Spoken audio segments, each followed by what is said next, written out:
Annapolis went under contract in just 6 days, and new inventory is not coming on the market as quickly as it is selling. It's Friday, May 5th, 2023.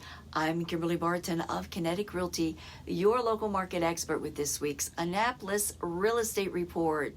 Subscribe to stay updated on our local markets. Only 6 properties came to the market over the past week, while 32 homes went under contract. There are 99 properties for sale this week in all 3 active zip codes, and at the rate of selling, this is about 3 weeks of inventory.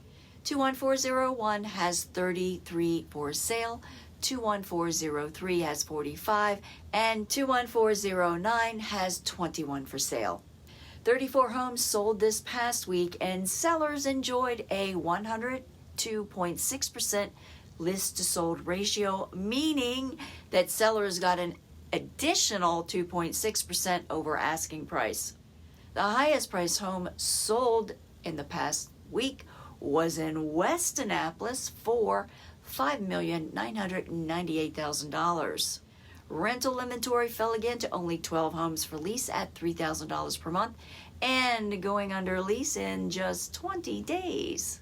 What's on your mind about our local market? Message me your questions. That's a wrap for this week's Annapolis Real Estate Report for Friday, May 5th, 2023. Thanks so much for tuning in. Enjoy the weekend, and I'll see you next week.